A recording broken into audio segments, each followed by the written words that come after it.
교회 다니면 잘 들으셔야 됩니다. 교회 다니면 구원 못 받습니다. 다시 말씀드리면 교회 다닌다고 해서 구원 받는 것이 아닙니다. 교회는 구원을 파는 곳이 아닙니다. 착각하시면 안 돼요. 교회는 구원을 나누어 주는 것도 아니고 교회는 구원을 파는 것도 아니고 교회 안에 어느 곳에 보더라도 구원이 있을 만한 장소는 아무것도 없습니다.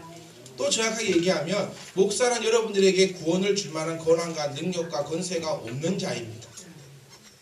목사에게 구원이 있지 아니에요.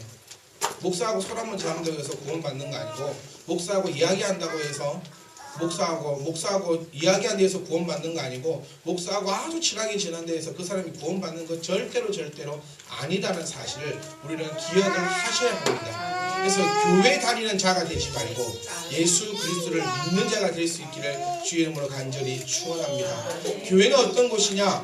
교회는요, 구원받은 백성들이 모여서 하나님을 조금 더 편하게 예배할 수 있도록 도와주는 곳이 교회입니다. 이거 꼭 기억하셔야 돼요. 그리고 하나님께서 명령하셨기 때문에 우리는 교회에 모여서 하나님을 예배한다는 것입니다.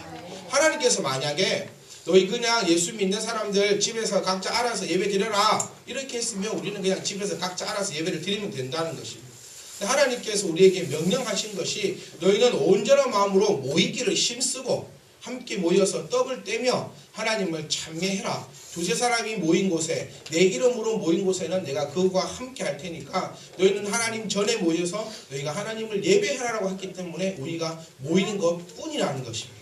그래서 교회 온다고 해서 구원받고 교회 한 주 안 왔다고 해서 구원이 떠나가고 그런 것은 절대로 아니다는 사실을 우리는 기억을 꼭 하셔야 된다는 거예요. 그러니까 이 부분을 우리가 제대로 알고 있지 못하기 때문에 교회가 어쩌면 큰 권세를 누리는 곳이에요. 목사가 큰 권능을 가지고 막 부려먹는 곳이 교회가 어쩌면 되고 있다는 사실입니다. 교회의 목적은 성도들이 헌금하는 목적은 하나님의 그 뜻에 순종하여 하나님 앞에 예물을 드림입니다. 그럼 교회는 그 예물을 가지고 뭐 하는 것이 맞는 거냐? 그 예물을 가지고 예수님의 사랑을 나누어 주는 것이 교회라는 거예요. 내가 혼자 해가지고 내가 혼자 나누어 주기는 힘이 벅차니까 교회라는 곳에서 하나님 명령대로 하나님의 순종함 따라 하나님의 감사함에 내가 하나님 앞에 예물을 드리고 그럼 교회는 그 예물로 하나님의 사랑을 대표하여서 나누어 주는 곳이 교회라는 것입니다. 그래서 교회가 억지로 뭐 교회를 건축한데 늘리네 뭐 이런 것보다는 교회가 한두 사람 모이면 그곳에서 사랑을 나누어 주고 베풀어 주고 그리스도가 살아있음을 온 열방에 선포하는 그것이 교회가 되어야 될 줄 믿습니다. 교회 건물이 아무리 크다해서 그 교회 그것이 교회가 아니고 교회 건물이 비록 한족집에 텐트 하나 치고 그곳에 예배를 드린다고 할지라도 그것이 교회가 아니라는 생각도 우리는 버리셔야 된다는 거예요. 교회는 성도들이 모인 곳이 교회고 그 교회는 구원을 나누어 주는 곳이 아니라 그 교회는 구원받은 백성들이 모여 하나님을 찬양하는 곳이 교회임을 우리가 바로 알 수 있기를 간절히 소망합니다. 주님을 우리가 왜 사랑이라 부릅니까? 주님을 우리가 왜 하나님을 왜 사랑이라 부릅니까? 주님이 왜 십자가에 못 박혀서 피 흘리셨습니까? 우리 그 점에 대해서 한번 좀 생각을 해봐야 되고 우리가 성도다운 그 굴레에서 조금 벗어나야 된다는 사실. 지난주에도 오후 예배 때 말씀드린 것처럼 구원은 어떠면 구원받습니까? 믿음으로. 그 외에는 어떠한 것도 없다는 사실입니다. 구원은 오직 그리스도를 향한 그 믿음입니다. 그 외에는 없다는 거예요. 하나님이 왜 사랑이시냐? 구원받지 못할 사람들을 믿게 하시고 구원을 주셨기 때문에 그것을 놓고 하나님은 사랑이시다라고 이야기하고 있다는 거예요. 행위로서는 절대로 구원받을 수 없습니다. 어느 곳에 가보면 헌금 많이 해야 구원받는다고 가르치는 데도 있습니다. 그러면 헌금을 도대체 얼마나 많이 해야 많이 하는 걸까요? 거기에 대해 우리는 한번 생각을 해보셔야 돼요. 헌금 많이 하면 구원받습니다. 그러면 지구에 한 명이 구원받겠죠. 가장 많이 헌금한 사람. 누군지는 모르겠으나 헌금 많이 하면 구원받습니다. 저에게 있어서 100만 원은 큰 돈입니다. 다른 사람에게 있어서 100만 원은 푼 돈일 수도 있어요. 저희 아들에게 있어서는 1000원이 큰 돈일 수도 있습니다. 저에게서는 1,000원은 돈도 아닐 수도 있다는 거예요. 당연히 어느 기준점에 맞춰가지고 헌금을 많이 한 사람이 집에 천국 올라가면 빌딩이 있다. 어느 기준? 지구에 한 명밖에 없을 겁니다. 계산해가지고 가장 많이 한 사람 그 한 명. 그런데 어떤 사람이 1990년대에는 헌금을 많이 해서 좋은 것 같은데 2000년대 가지고 더 많이 하는 사람이 있으면 그 사람은 다시 내려오고 다시 그 사람이 바꿔서 올라갑니까? 아니라는 사실.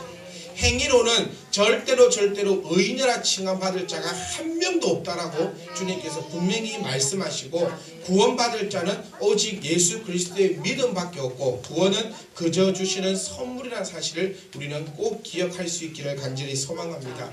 예수님은 유대인에게 있어서는 아주 이단자와 같은 자였습니다. 유대인들은 지금까지 A라는 모양으로 살고 있었어요. 근데 예수님이 나타나셔가지고 A 다시로 살아라 그 말이 아니라 아예 A를 지워버리고 Z로 살아라고 말씀하신 분이 예수님이시라는 거예요. 그렇기 때문에 이스라엘 유대 그 시대의 그 사람들에게는 예수님은 완전 이단자였습니다. 오늘도 그 모습을 우리에게 보여주고 있다는 겁니다. 수고하고 무거운 짐진 자들아 다 내게로 오라 내가 너희를 쉬게 하리라. 여러분은 주님을 믿으면서 쉬고 계십니까? 우리는 어쩌면 매일같이 고민하고 걱정하고 염려하며 살아갈 수도 있습니다. 뭐 때문에? 구원 못 받을까봐, 천국 못 갈까봐. 이렇게 하면 지옥 갈 텐데, 이러면 천국 갈 수 있을까? 어쩌면 그 무거운 짐을 항상 들고 있을 수도 있는 삶이 우리의 삶이라는 겁니다. 제가 여러분들에게 확실하게 말씀드릴게요. 여러분 예수 그리스도 믿습니까? 네. 예수 그리스도가 십자가에 피 흘리사 그 모든 피를 믿는 자에게는 구원이 있는 줄 믿으십니까? 네. 그리고 예수님의 그 말씀대로 살아가고자 여러분 날마다 노력하는 삶을 살아가고 계십니까? 네. 그러면 여러분 구원 받았다는 거예요. 네. 저와 여러분은 구원 받았다는 겁니다. 이것으로 더 이상 걱정하고 염려하고 두려워하고 엄마야 지옥 가면 어쩔까 그 생각 절대로 할 필요가 없다는 게 주님의 말씀이라는 거예요. 주님은 나에게 오라라고 얘기했지 나에게 와서 너희가 뭐 하라고 얘기해 본 적이 없다는 사실. 너희 나를 따라오라. 내가 너희를 사람 낭으로 업으로 만들어 주겠다는 거지. 너희가 와서 사람을 낚아라라고 말하지 않았다. 너희가 내게로 와라. 그래서 너희는 죽도록 내가 명령한 거 다 지켜 행하지 못하면 너희는 절대로 천국에 들어오지 못할 것이다 라고 얘기한 적이 한 번도 없다라는 것입니다. 누구든지 나를 믿고 나를 따르는 자는 모두가 아버지께로 갈 자다. 조건은 그거 딱 하나였어요. 그래서 우리는 좀 깊이 생각하고 조금 더 깊이 생각해야 할 것이 내가 과연 예수를 믿는가라는 질문에 있어서는 조금 깊이 생각해 볼 필요는 있으나 내가 구원을 받을까 못 받을까에 대해서 걱정할 필요가 전혀 없다는 사실을 꼭 우리는 기억하셔야 합니다. 유대인들은 힘든 삶을 살아가고 있었습니다. 이 시대도 마찬가지고 지금도 마찬가지예요. 어쩌면 지금은 조금 유화가 되었습니다. 왜? 유대인들의 역사는 아주 웃깁니다. 다들 아시다시피 야곱으로 해서 요셉으로 해서 요셉이 자기의 형제들을 다 애굽 땅으로 불러들입니다. 이거 알고 계시죠? 이걸 알아야 설교가 짧아진다는 거예요. 이걸 모르면 또 이걸 또 설명해야 되니까 또 설교가 길어지고 그리고 설교가 기니 어쩌니 짬니 또 집에 가서 잔소리를 더 늘어놓을 테고. 이거 아시죠? 요셉이 저아빠하고 저거 형제들을 다 불러요. 그래서 요셉 때 저거 형 때는 잘 먹고 잘 살다가 그 다음 해부터 노예가 되어버립니다. 결정 한 방으로 끝나는 거예요. 여러분 결정 잘 할 수 있기를 소망합니다. 내가 어떤 결정을 하는가 따라서 노예가 될 거냐 왕이 될 거냐 그 결정이 달라진다는 거예요. 내가 잠시 편하려고 잘못된 길을 선택하지 말고 내가 잠깐 편하려고 1달란트 땅바닥에 묻어두지 말고 평생 행복을 위해서 하나님 주신 그 달란트대로 최선을 다하며 살아가면 우리에게 평생의 행복이 있다는 사실을 기억하셔야 돼요. 그렇게 해서 애굽 이렇게 와갖고 뭐 생각도 안 했는데 종이 돼가지고 400년 동안 살아요. 보통 사람들이 아닙니다. 이 사람들. 우리는 일제시대 36년 지금도 미쳐요. 엊그저께 3.1절 생각만 하면 분하고 열받고 나하고 나 몸으로 별로 느껴본 것도 없는데 괜히 일장이 동그란 거만 보고 막 이 찢어보고 싶고 막 열받는데 400년이에요. 400년. 보통 시절이 아닙니다. 400년 동안 살다가 지금 우리 사복음서 이때는 또 로마의 식민지입니다. 로마의 식민지. 그 그러고 있다가 이스라엘 나라가 없어져 버려요. 그래서 모든 이스라엘 유대인들이 세계 각지로 흩어집니다. 이게 조금 어려운 말로 뭐죠? 디아스포라 그런 게 있어요. 근데 흩어져 가지고 돈을 많이 봅니다, 유대인들이. 그래서 다시 모여가지고 이스라엘 나라를 세웁니다. 그게 1960년대입니다. 그렇게 오랜 시간이 아닙니다. 그렇게 해서 생긴 나라가 지금 이스라엘. 또 이 역사를 생각해보면 지금 우리 그 자치지구에 있는 팔레스타인들, 이 사람들이 역사를 보면 참 불쌍한 사람들이에요. 원래 가나안 땅, 현 이스라엘 땅의 주인이었습니다. 그런데 아주 오랜 세월 전에 갑자기 100만의 인구가 나타나더니 하나님 주신 땅이다 꺼져라 이래가지고 도망갔다가 또 저것끼리 또 포로로 잡혀가길래 또 그 땅에 살고 있다가 또 이스라엘이 또 디아스포라 했던 이스라엘들이 또 따라와가지고 너가 나가라 이러니까 가자 지구에 담벼락을 얼마나 높이 쌓아놨냐면 보이지가 않아요. 그 담벼락 감옥처럼 담벼락을 높이 쌓아놓고 동그랗게 만들어 놓고 너는 그 안에서 다 살아라. 그게 지금 현재 팔레스타인입니다. 팔레스타인은 올림픽에 나올 수가 없습니다. 왜? 나라로 인정받고 있지 못하기 때문에. 전 세계에서 유럽이나 이 유엔에서 나라로 인정해주지 않고 있습니다. 왜요? 이스라엘이 그것을 철저하게 막고 있기 때문에. 그래서 팔레스타인은 정상적으로 국가로 인정받고 있지 못하기 때문에 축구라든지 각종 스포츠 세계에 나오지 못합니다. 그래서 우리나라 팔레스타인 나라하고 축구 경찰로 보냈습니까? 본 적이 없어요. 근데 그런 아픈 역사를 가지고 있는 민족의 유대인 이 이스라엘이 어딜 가든지 간에 전쟁이고 네가 상처 안 받으면 내가 상처받고 이런 시간을 살아가면서 이 사람들이 쭉 가게 어깨에 울매지고 오는 것이 있었는데 그것이 바로 그들이 말하는 율법이었습니다. 율법. 왜 이것이 필요했습니까? 왜 이것이 필요해요? 유대인들을 제대로 된 삶을 살아가기 위해서 그들을 억압할 이유가 있었다는 거예요. 출애굽할 때는 음식 잘못 먹으면 어떻게 되겠다? 죽는다는 거예요. 모르세요? 레위기 11장에 쫙 나오죠. 뭐 먹지 말고 뭐 먹지 말고 뭐 먹지 말고 뭐 먹지 말고 뭐 먹지 말고. 이것을 성경은 문자적 그대로 해석하기는 무리가 있습니다. 그러면 뭐 먹지 말고 뭐 먹지 말고 뭐 먹지 말고 뭐 먹지 말고 뭐 먹지 말고 문자 그대로 해석하니까 7천지 14만 4천 명이 나온다는 거예요. 영적으로 해석하지 못하고 문자적 그대로 해석하니까 14만 4천이 튀어나오고 또 언제 재림한다는 소리가 튀어나오고 이런 말도 안 되는 소리가 나온다는 거예요. 이것도 문자적 그대로 해석하면 수고하고 무거운 짐진 자들 오늘 짐 들고 오신 분 그러면 문자 그대로 해석하면 우리는 주님께로 나갈 자가 없다는 거예요. 제가 오늘날 잠이 잘 안 온다 했어요. 그러니까 다원이가 하는 말이 일을 좀 해보라.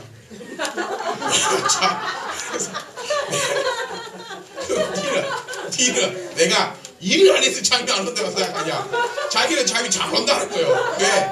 아침 나가서 밤까지 일을 하니까 잠이 잘 오는데 또 그러니까 그런 아이고 또 해서 그러면 오늘 이거를 문자 그대로 해석하면 수고도 안 했고 저는 무거운 짐도 안 졌기 때문에 예수님 앞에로 나아갈 수도 없는 사람이라는 거예요. 문자 그대로 해석 한번 해보면 그러면 교회 올라오면 여러분 뭐 갖고 와야 됩니까? 무거운 짐을 다 올라매고 그리 와야 된다는 거예요. 문자적으로 해석하면. 그럼 자 문자적으로 해석해 봅시다. 오른쪽 눈이 범죄하거든 어째라? 못해요. 너 범죄했어 안 했어? 안 했어? 아 그렇구나. 오른손이 범죄하거든 왼손을 찍어버려라. 여러분 우리는 사지가 없어야 돼요. 지금 사지가 없어요. 눈가 다 없어야 되고 팔이고 다리고 몸통도 없을 수도 있어요. 문자적으로 한번 해석한다면. 근데 성경은 하나님의 말씀은 그렇게 해석해서 접근해 나가는 것이 아니라는 사실이에요. 그래서 이 유대인들은 그 모든 힘든 것과 어려운 것과 모든 짐을 다 지고 나갔습니다. 언제까지? 지금 예수님을 만날 이때까지도. 정말 그들은 힘들게 살아왔고 살아갔습니다. 지금도 이스라엘 백성들은 우리와 겸상하지 않습니다. 성리순례 가보면 유대인을 만나기가 참 힘들어요. 분명히 여기가 이스라엘 땅인데 유대인이 잘 없어요. 왜 그런 줄 아세요? 우리가 유대인이 없는 곳만 다닌대요. 가이드가. 왜? 유대인들은 우리를 이방인 취급하기 때문에 그냥 우리에게 돈 주는 그냥 돈벌어지 정도로 생각하지 인간으로 생각하지 않는다는. 그래서 밥을 먹어도 유대인 식당과 이방인 식당은 다르게 있습니다. 그 정도로 이 사람들은 아직도 이렇게 힘들게 살아가고 있었다는 거예요. 음식도 못 먹고 뭐 이것도 못하고 저것도 못하고, 쉽게 얘기하면 안식일이 되면 100보 이상 걸어 다니지 못합니다. 일도 할 수가 없습니다. 그래서 현재는 오븐도 끄지 않는다 그래요. 하루 종일. 일이 치 이것도 오븐 문 여는 거는 일이에요, 일 아니에요? 그러면 이걸 돌리는 게 일이라서 하루 종일 켜놓는데 오븐은 열고 닫는다는 말이에요. 엘리베이터도 안식일이 되고 6월절이 되면 층층마다 다 무조건 다 선답니다. 왜? 버튼 누르는 것도 일이기 때문에. 가만히 서 있다가 이렇게 돌리면 하고, 그럼 10층에 사는 사람이 1층까지 내려오려면 10층 쓰고 9층 쓰고 8층 쓰고 계속 쓰다가 내려온다는 거예요. 지금 현재도.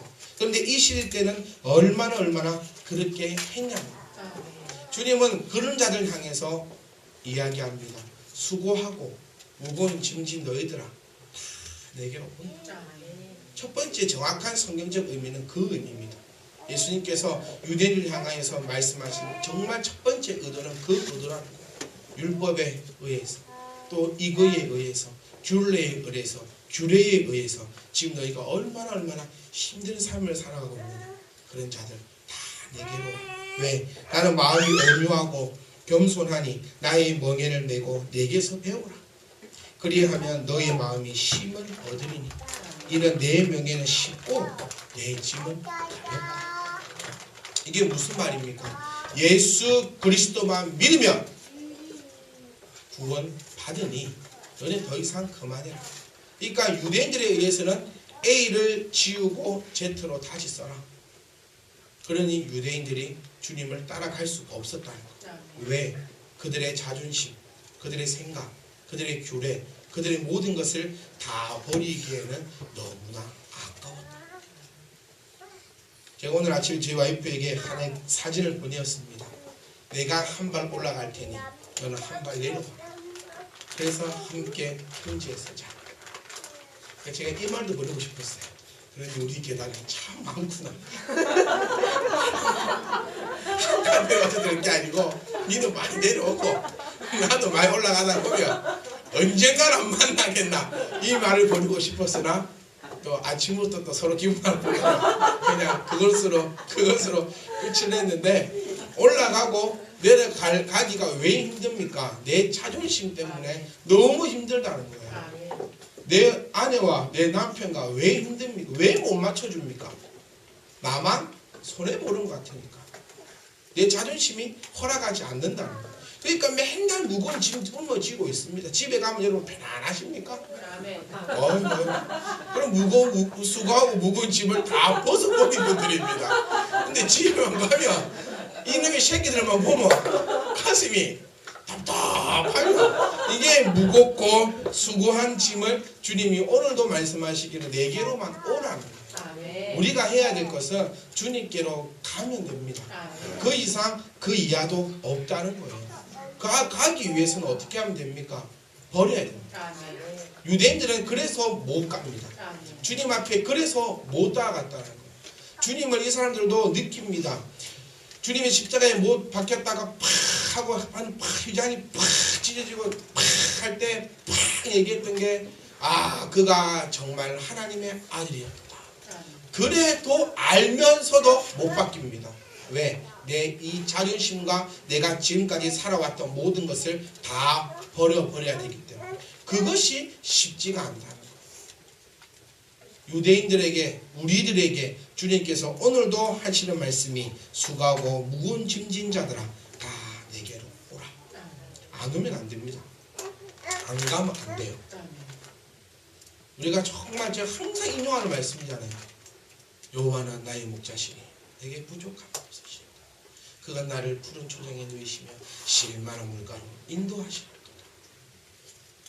끝입니다. 여기까지. 그리고 주님께서 양의 모가지를 붙드사 물을 먹여주시고 양의 입을 벌리사 풀을 직접 나서로 뜯어서 그 입에 씹어서 넣어주시리라. 그런 구조는 없다는 거예요.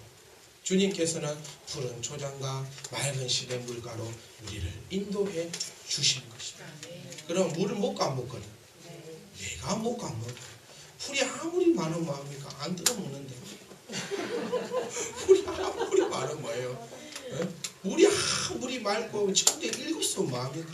내가 안 먹는 거예요. 주님께서 오늘도 내게로 오라는 거예요. 내게로 와라. 뭐하고 좀 버리고 좀 와라. 그런데 단 우리는 자기네 대해서 생각하는 이방인 우리는 주님 앞에 갔다는 거예요. 그러니까 구원받을 수도 없는 우리들이 어떤 행위로도 절대 구원받을 수 없는 우리들이 예수 그리스도의 은혜로 말미암아 구원받는 것이고 정말 혈통 좋고 태어날 때부터 하나님의 선택받은 자다 우리는 뭐 선민이다 이렇게 떠드는 저것들은 아직까지도 주님 앞에 다가가지 못하니까 구원은 없다는 것입니다. 성도 여러분, 오늘 우리가 꼭 기억해야 할 것은 율법의 구원은 없다는 것입니다. 행위의 구원은 절대로 없다는 것입니다. 그렇게 한다면 대한민국 아니 세계 어디에도 구원받을 자는 한 명도 없습니다. 한 명도. 저는 목사입니다. 전도사 때 결혼을 했어요. 열 터지게 싸웠습니다. 정말 힘들었어요. 왜? 와, 나 전도사인데 내가 성직자인데 왜 이러지? 그러면서 나만 싸우나 싶어서 조이사님네를 들어가봤어요. 이것들은 더 싸워. 그래서 나는 전도사구나. 그런 생각이 들 정도로 더 터지고 싸워요. 다른 집을 한번 찾아봤어요. 이야, 그래도 조이사님도 괜찮네 싶을 정도로 더 찢어 먹고 싸웁니다. 그런데 그의 입에서는 전부 다 예수를 믿는다 그래요. 자, 그러면 그 사람들은 구원을 한 명도 못 받을까요? 왜? 행위로 맨날 싸웠으니까. 아니요. 저 여러분에게 감히 여쭙겠습니다. 여러분들의 행위는 깨끗하십니까? 집에 가서 아들, 딸들이 할 애들도 아닌데 혹시 그러고 있지는 않으십니까? 분명히 대화로도 될 것 같은데 내 손은 뭔가 들려져 있고 분명히 이게 남편하고 아내하고 그냥 식사하면서 요리조리 얘기해도 될 것 같은데 당신은 여자를 아니 모르니 여자는 이렇다 남자는 이렇다 혹시 그러고 있지는 않냐는 거예요. 그러면 행위로는 구원을 못 받기 때문에 구원을 받을 사람은 아무도 없습니다. 그거는 그거고 1 안 지켰으면 10 안 지키는 거예요. 뭐 성경에 뭐 행위 10,000번까지는 봐준다. 그런 구절도 없어요. 행위로는 절대로 구원받을 수 없고 우리가 주님 앞에 나아가면 주님께서는 수고하고 무거운 짐을 다 내려주시고 그리고 주님께서 하시는 말씀은 내게 배워라. 배우라는 말은 지금까지 네가 알고 있던 거 다 잘못됐다는 거. 다시 배우라는 거. 다시. 유대인들에게 주님은 그렇게 말씀하셨어요. 내게 배우라. 내게 배우라. 그리고 내 멍에를 메라. 내 멍에는 결코 무겁지 않다. 자, 성도 여러분, 우리가 어떤 생각을 가지고 있었는지는 모르겠습니다. 구원에 대해서 어떠한 확신을 갖고 계신지 안 갖고 계신지도 모르겠습니다. 근데 예수를 믿는다면서 구원에 대한 확신이 없다면 그것은 밥을 먹는다면서 배는 계속 고픈 것과 똑같아요. 밥을 먹으면 어찌 돼요? 배가 불러야 돼요. 그런데 예수를 믿는다면 구원은 저절로 확신이 있어야 된다. 꼭 기억하세요. 저와 여러분들은 예수 그리스도의 보혈의 피를 믿는 그 순간 구원은 하나님께 주신 아주 값진 선물입니다. 이 구원은 내가 어떻게 한다고 해서 사라지거나 내가 이렇게 한다 해서 다시 얻어지는 것이 아니라는 것이죠.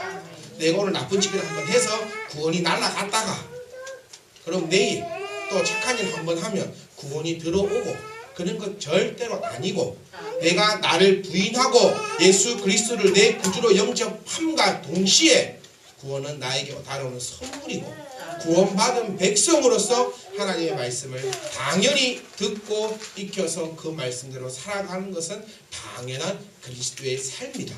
그렇게 살면 하나님께서 우리에게 복을 주시겠다. 성도에게 복을 주시겠다는 거예요. 특정한 니한테 복 줄게 이게 아니에요. 우리는 전부 다 1인식 기점만 갖고 있습니다. 1인식 기점만. 누가 주인공이에요? 내가 주인공이에요. 이거 희한합니다. 지구에 사람이 몇 명인데 60억 중에서 주인공은 누구예요? 항상 나입니다. 하나님은 절대 나를 안 버리시고 하나님은 맨날 나를 도우시고 하나님 입장에서 네 아니면 이 사람 하면 돼요. 그걸 꼭 기억했으면 좋겠어요. 그래서 구원은 내가 이렇게 해서 날아가고 이렇게 해서 들어오고 뭐 김서방입니까? 왔다 갔다 이렇게 절대로 그런 거 아니고 여러분들은 구원받은 자로서 확신을 가지고 세상을 당당히 살아갈 수 있기를 소망합니다. 주님께서 오늘 말씀하셨어요. 무거우세요? 혹시 힘드세요? 주님 앞에 내려놓으시면 됩니다. 주님이 그거 우리에게 약속해 주셨다는 거예요. 무겁고 수고한 짐자들 다 내게로 와서 내려놓고 너희는 내 거 다시 배워라. 내 거는 어렵지 않다. 여러분 그 말씀을 배울 수 있기를 간절히 소망합니다. 한 주 동안 아니 천국 가는 그 순간까지 기억하십시오. 저와 여러분들은 하나님으로부터 선물 받은 자다. 무슨 선물? 구원의 선물. 그리고 구원받은 자로서 하나님께서 우리에게 명령하신 대로 세상을 다스리고 정복하고 생육하고 번성하면서 살아가면 된다는 것입니다. 내가 세상을 다스리지 못하는 것도 죄입니다. 내가 세상을 정복하지 못하는 것도 죄고 생육하고 번성하지 못하는 것도 죄라는 거예요. 왜? 하나님께서 우리에게 그렇게 명령하셨다는 거예요. 사람 딱 지워놓고 노아의 홍수 때 모든 사람을 다 쓸어버리고 노아에게 아담에게 처음으로 하셨던 말씀이 너는 생육하고 번성하고 다스리고 정복해라. 인간이라면 성도라면 하나님의 그 말씀에 순종하여서 일주일간의 삶 아니 천국 가는 그 순간의 삶까지 정복하십시오.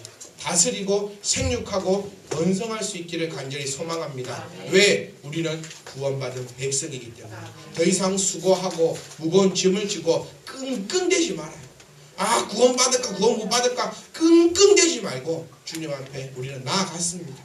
그리고 오늘도 주님의 말씀을 배우고 있습니다. 그러면 우리는 됐다. 믿습니까? 우리는 됐다는 거예요. 우리는 구원받은 백성으로 나아가십시오. 그럼 우리 앞에는 언제나 하나님께서 미리 닦아놓으신 그 길이 기다리고 있는 줄 믿을 수 있기를 간절히 소망합니다.